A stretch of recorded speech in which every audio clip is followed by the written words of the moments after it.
Any grandmas in the building tonight?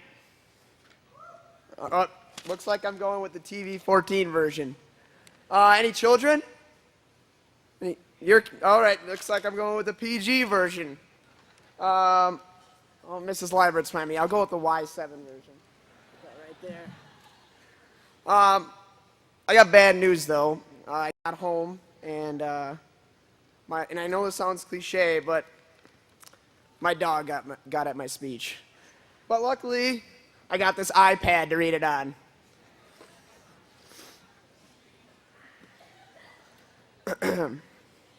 Thanks, President Lang, Administrator Sullivan, Principal Liebert, school board members, teachers, cooks, janitors, my BFF Mr. Wilson, ACT tutors, college placement coaches, jealous siblings, the class of 2010, and Leroy Jenkins. I'm obligated to point out the emergency exits and notify you, and in case of an emergency, your seats do double as a flotation device. Before I get started, does anyone have to go to their locker, car, bathroom, office, writing lab, library, guidance, or talk to Mr. Waltz? No? Good. For those of you who don't know me, I'm William Gelhaus. I entered school as an awkward, immature dork, and now, well, I can grow a beard and mustache. Well, not as nice as Mr. Wolitz's. And I was voted in by my classmates for comic relief. I have no idea where they got this idea. It's great to be here with you all in the Civic Center where our hockey team plays, which reminds me, they should probably put a banner in the front that says, "The class of 2010 will be better at making goals than the Medford hockey team."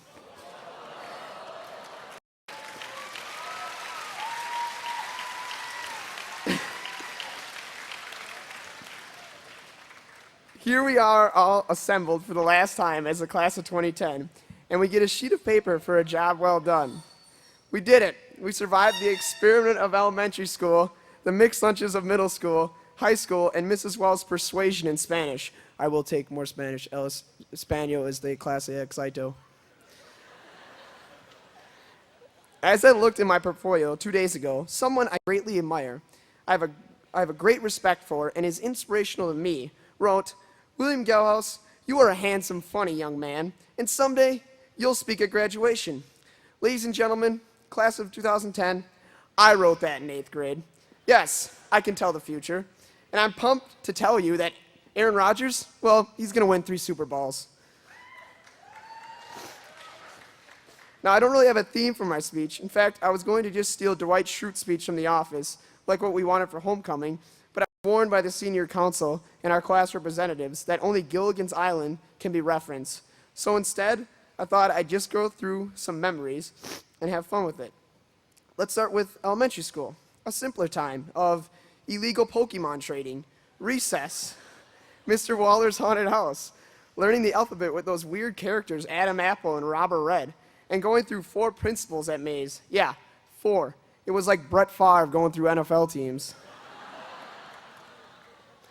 Next, we ventured to school with the culture fair of 5th grade, when the Greece country had to get all their supplies from the other European countries, and whoever got Mexico basically teamed up with the kids who got the US and gave them swine flu. Who could forget the epic play that was The Wizard of Oz? And in our version, the Munchkins were taller than Dorothy. Sorry, Tiana. The Should We Hunt Cats debate of 7th grade. I was pro feline shooting. 8th grade had Vicious Rumors, Valley Fair, Main Man Mr. Mater, and his cool stories. Personally, though, I don't remember much, besides poning noobs on RuneScape, because I was too disgruntled after 5th grade for not getting a letter from Hogwarts School of Witchcraft and Wizardry congratulating me for getting in and signing up to he who must not be named. Before we knew it, we entered high school, which we had a lot of good memories, including 2 unexpected visitors, 2 homecomings in a row, each chased by Mr. Paff, and each getting away. Romeo and Juliet plays, prom, and bringing back school spirit. Wolitz's gym class, where no one covered Fox, and softball turned into the World Series.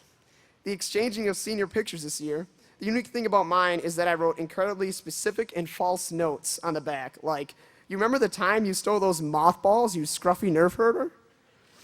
And finally, it's not a drill. We're actually having severe weather. Yes, we definitely shared some memories in this place. Yet the time has come to move on because, frankly, we've had enough and it's time. Let me share a list of when you know you've had just enough of high school. To balance the budget, they get rid of prom and establish fun nights.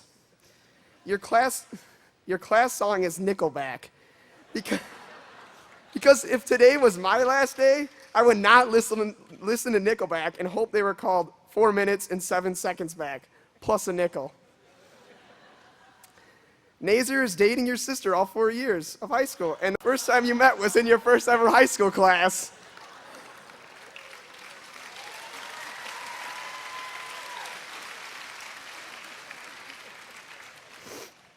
No one drinks out of the drinking fountain since sophomore year for fear of cold sores. You're forced not to do a chant at basketball games, which was total push it. You get kicked out of the library for having 5 people instead of 4 at a table, ODing on Starburst, and bringing illegal water. You're encouraged to use sirs and grolier when Wikipedia is clearly the intelligent choice. Citation needed. I'd also like to say Mr. Sweedlin is awesome because he let us have fun. You just can't seem to win any class competition and get 2-timed in Winter Carnival and lose to freshmen your homecoming year. Yep, freshmen. Everything cool comes once you leave. Sands, weight room, test retakes, new phone policy. There's no joke here. I'm just really upset about it. Oh, hang on. I'm getting a text. Speech is going great. LOL. Smiley face. Oh. Probably have to get that at the end of this speech or end of school now.